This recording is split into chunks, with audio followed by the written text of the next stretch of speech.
मी केली आहे आज आंब्याची चणा डाळ सोबत चटणी. खायला एकदम झणझणीत आणि खूप टेस्टी. तर इथे मी अर्धी वाटी हरभऱ्याची डाळ मी 2 तास भिजवत ठेवली होती. छान असे तोतापुरी कैऱ्या मी बाजारातून आणल्या होत्या. तर याचं मी साल नाही काढून घेते. फक्त देठाकडचा भाग कट करून घेते आणि मधून कट करून त्याच्यातील कोयसुद्धा मी काढून घेते.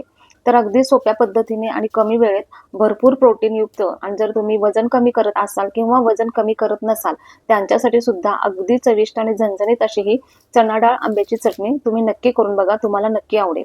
या कैऱ्यांमध्ये आहे भरपूर असं व्हिटॅमिन सी, फायबर आहे. याच्यामध्ये शरीराला संरक्षण देण्याची ताकद आहे आणि भरपूर असं पोटॅशियम जे की आपल्या शरीरातील पाण्याची क्षमता राखून ठेवते. तर सुरुवात करूया. तर इथे मिक्सरच्या भांड्यामध्ये ही 2 तास भिजवलेली चण्याची डाळ घातली आहे. चवीसाठी इथे मी 4 मिरच्या टाकल्या आहे, 4-5 लसूणच्या पाकळ्या टाकल्या आहेत, बारीक चिरून घेतलेली कोथिंबीर घातली आहे, चवीसाठी मीठ आणि थोडीशी अर्धा चमचा साखर टाकली आहे. आता मिक्सरमधून हे आपल्याला जाडभरडच वाटून घ्यायचं आहे. तर लगेचच इकडे मी खिसणीच्या साहाय्याने कैरी किसून घेत आहे. इथे तुम्ही साल काढून घेतली तरी चालेल किंवा साल न घेता सुद्धा किसून घेतली तरी चालेल. इथे सालीसकटच आंबा किसून घेतला आहे. सालीमध्ये खूप सारे असे पोषक घटक असतात.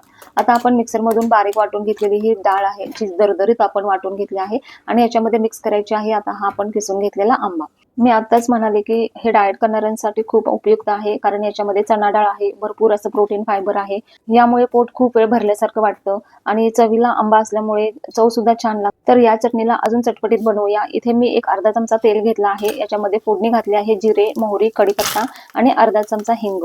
याच्यामध्ये थोडीशी मी हळद सुद्धा टाकली आहे. हळदीमुळे कलर खूप छान येतो. आता ही चांगली कडकडीत झालेली फोडणी या मिश्रणावरती घालायची आहे. अशा प्रकारच्या चटण्यांना जर अशी फोडणी दिली तर त्या पदार्थाची चव अजूनच दुप्पट वाढते.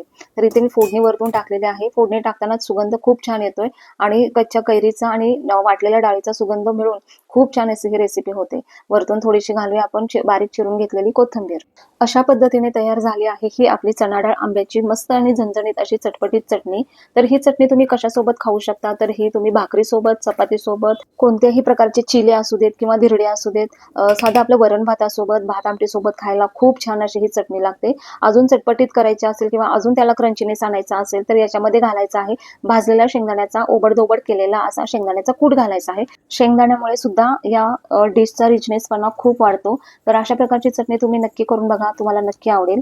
आणि जाता जाता केके स्पाइस चॅनलवरती अजून नवीन असाल आणि चॅनलला अजून सबस्क्राईब केलं नसेल तर चॅनलला प्लीज सबस्क्राईब करा. येणाऱ्या नवीन जुन्या पारंपरिक रेसिपींना लाईक करा, शेअर करा आणि चॅनलला सबस्क्राईब करायला मात्र विसरू नका. आणि ही चटपटीत कच्च्या आंब्याची किंवा कच्च्या कैरीची चटणी तुम्ही सुद्धा नक्की करून बघा, तुम्हाला नक्की आवडेल. आणि या उन्हाळ्यामध्ये तुमची स्वतःची काळजी घ्या. धन्यवाद.